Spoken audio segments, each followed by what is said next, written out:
Jamás olvidaré aquel horrible verano hace 16 años en que, como un demonio perverso de las moradas de Eblis, se generalizó disimuladamente el tifus por toda Arkham. Muchos recapitulan ese año por dicho flagelo mortal, ya que un auténtico terror se derramó con membranosas alas sobre los ataúdes acumulados en el cementerio de la Iglesia de Cristo. Sin embargo, hay un horror aún mayor que viene de esta época, o un horror que solo yo conozco, ahora que Herbert West no habita en este mundo.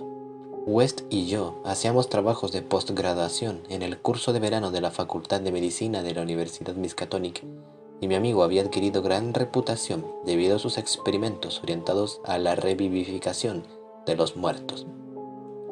Tras la científica carnicería de incontables bastezuelas, la bestial labor quedó aparentemente prohibida por orden de nuestro desconfiado decano, el doctor Alan Halsey, pero West había continuado haciendo ciertas pruebas secretas en una lúgubre pensión donde vivía, y, en una espantosa y terrible ocasión, se había apoderado de un cuerpo humano de la fosa común, llevándolo a una granja situada al lado opuesto de Meadow Hill. En aquella ocasión yo estuve con él, y lo vi inyectar en las venas exangües la sustancia que, según él, devolvería en cierta manera los procesos químicos y físicos. El experimento había finalizado terriblemente en un delirio de terror que poco a poco llegamos a imputar a nuestros sobreexcitados nervios. Después de eso, West no fue capaz de liberarse de la angustiosa sensación de que lo seguían y perseguían. El cadáver no estaba lo bastante fresco. Estaba claro que para restablecer las condiciones mentales normales, el cadáver debía ser verdaderamente fresco. El incendio de la vieja casona nos había imposibilitado enterrar el ejemplar. Habría sido deseable tener la seguridad de que estaba sepultado bajo tierra. Después de esa experiencia, West dejó sus investigaciones durante cierto tiempo, pero lentamente recobró su inquietud de científico nato y volvió a molestar a los profesores de la facultad pidiéndoles permiso para hacer uso de la sala de taxidermia y ejemplares humanos frescos para un trabajo que él consideraba tan enormemente importante. Pero sus ruegos fueron totalmente inútiles, ya que la decisión del doctor Halsey fue rigurosa y los demás profesores reafirmaron el veredicto de su superior. En la teoría base de la reanimación, solo veían incongruencias inmaduras de un joven fanático cuyo cuerpo delgado, cabello amarillo, ojos azules y miopes y suave voz no hacían imaginar el poder supranormal casi diabólico del cerebro que hospedaba en su interior. Aún lo veo como era en ese momento y me estremezco. Su rostro se volvió más severo, aunque no más viejo, y ahora Sefton es responsable de la desgracia y West ha desaparecido. West se enfrentó desagradablemente con el doctor Halsey casi al final de nuestro último año de carrera, en una discusión que le trajo menos prestigio a él que al compasivo decano en lo que a caballerosidad se refiere. West afirmaba que este hombre se mostraba infundada y desatinadamente grande, y que deseaba comenzar su obra mientras tenía oportunidad de usar las excepcionales instalaciones de la facultad. Era terriblemente indignante e incomprensible para un joven con el temperamento lógico de West que los profesores apegados a la tradición desconociesen los singulares resultados obtenidos en animales e insistieran en negar la posibilidad de la reanimación. Solo una mayor madurez podía ayudarlo a comprender las restricciones mentales crónicas del tipo doctor-profesor, resultando de generaciones de puritanos mediocres, a veces bondadosos, conscientes, afables y corteses, pero siempre rígidos, intolerantes, esclavos de las costumbres y carentes de perspectivas. El tiempo es más misericordioso con estas personas rudimentarias, aunque de alma grande, cuyo defecto esencial es en realidad la timidez, y las cuales reciben definitivamente el castigo del escarnio general por sus pecados intelectuales, su ptolemismo, su calvinismo, su antidarwinismo, su antinietzscheismo, y por toda clase de sabatarianismo y leyes aparatosas que practican. El joven West, a pesar de sus maravillosos conocimientos científicos, tenía muy poca paciencia con el buen doctor Halsey y sus colegas eruditos, y alimentaba una aversión cada vez más grande, acompañada de su deseo de demostrar la autenticidad de sus teorías a estas lerdas dignidades, de alguna manera impresionante y dramática. y, como la mayoría de los jóvenes, se entregaba a enredados sueños de venganza, triunfo y espléndida indulgencia final. Y entonces surgió el azote cáustico y mortal de las grutas pesadillescas del Tártaro. West y yo nos habíamos graduado cuando comenzó, aunque continuamos en la facultad haciendo un trabajo adicional del curso de verano, de manera que aún estábamos en Arkham cuando se desató con furia diabólica en toda la ciudad.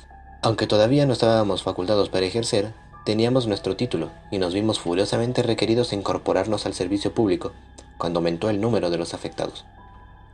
La situación se hizo casi incontrolable y las muertes se producían con demasiada frecuencia para que los comercios funerarios de la ciudad pudieran ocuparse satisfactoriamente de todas ellas. Los entierros se realizaban en rápida sucesión, sin ninguna preparación, y hasta el cementerio de la iglesia de Cristo estaba repleto de ataúdes de muertos sin embalsamar. Este hecho no dejó de tener su efecto en West, que con frecuencia pensaba en la ironía de la situación. Tantísimos ejemplares frescos y sin embargo, ninguno servía para sus investigaciones. Estábamos desesperadamente abrumados de trabajo y la terrible tensión mental y nerviosa hundía a mi amigo en nocivas reflexiones. Pero los afables enemigos de West no estaban sumergidos en agobiantes deberes. La facultad había sido cerrada y todos los doctores adscritos a ella auxiliaban en la lucha contra la epidemia de tifus. El doctor Halsey se distinguía sobre todo por su abnegación, dedicando todo su conocimiento con sincera energía a los casos que muchos otros evitaban por el peligro que representaban o por juzgarlos perdidos. Antes de finalizar el mes, el valiente decano se había convertido en un héroe popular, aunque él no parecía tener conocimiento de su fama y luchaba para evitar su derrumbe por agotamiento físico y nervioso. West no podía menos que admirar la fortaleza de su enemigo, pero precisamente por esto estaba más resuelto aún a demostrarle la autenticidad de sus extrañas teorías. Una noche, aprovechando el desorden que reinaba en el trabajo de la facultad y en las normas sanitarias del municipio, se les ingenió para introducir disimuladamente el cuerpo de un recién fallecido en la sala de disección, y en mi presencia le inyectó una nueva variante de la solución. El cadáver efectivamente abrió los ojos, aunque se limitó a fijarlos en el techo con expresión de concentrado horror, antes de caer en una inercia de la que nada fue capaz de arrancarlo. West mencionó que no era suficientemente fresco.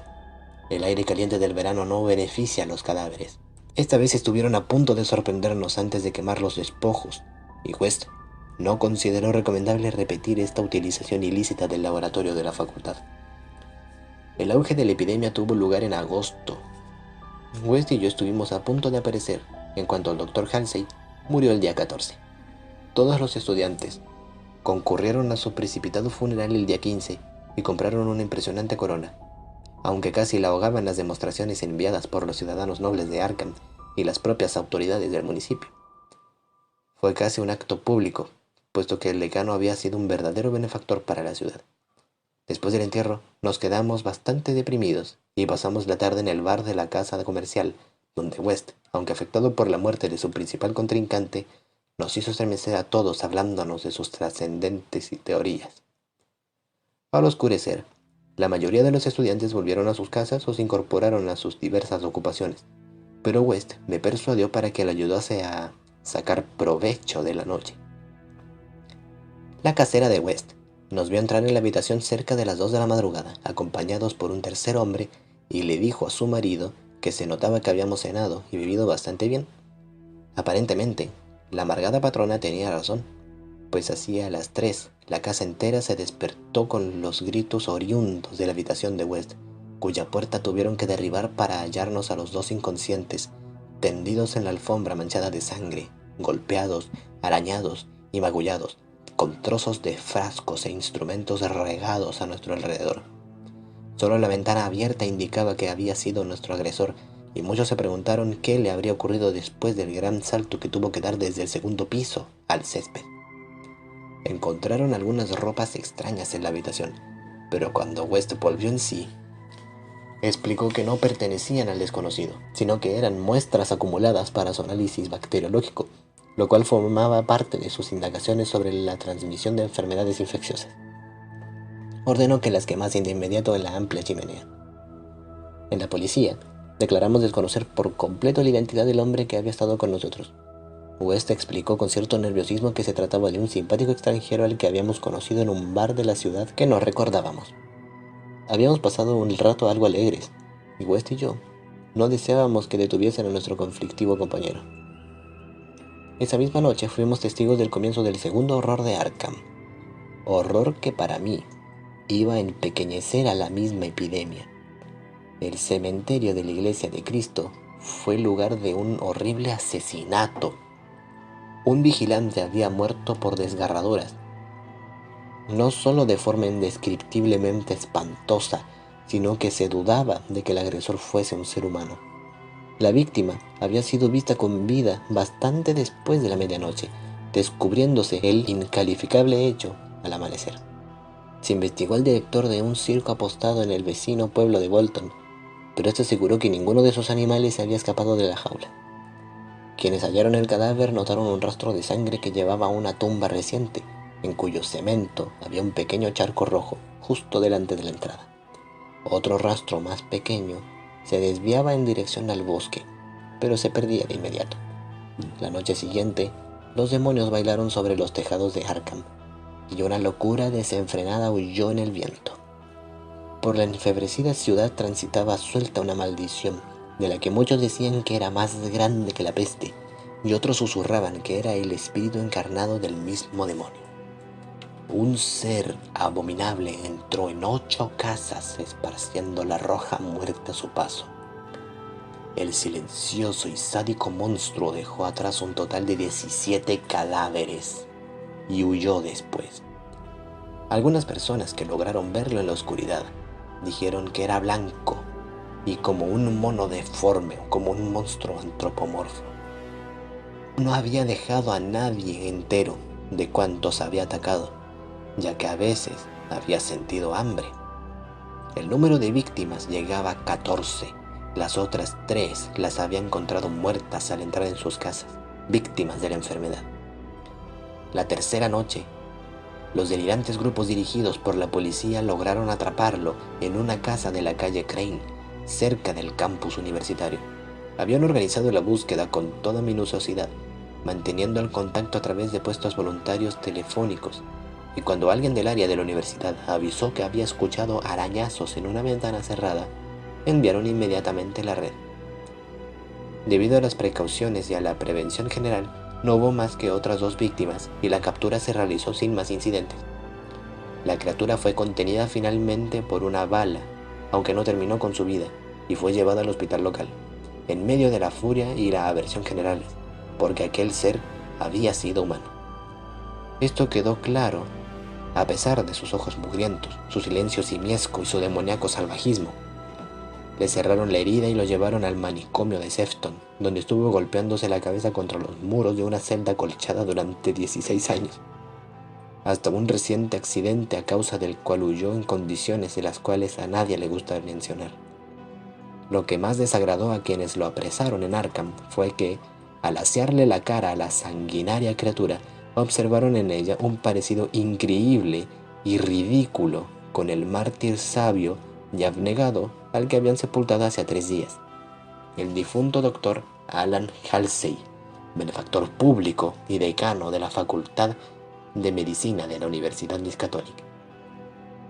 Para el desaparecido Herbert West y para mí, la repulsión y el horror fueron indecibles. Aún esta noche me estremezco mientras pienso en todo ello, y tiemblo aún más de lo que temblé aquella mañana en que West murmuró entre sus vendas: «Maldita sea. No estaba bastante fresco».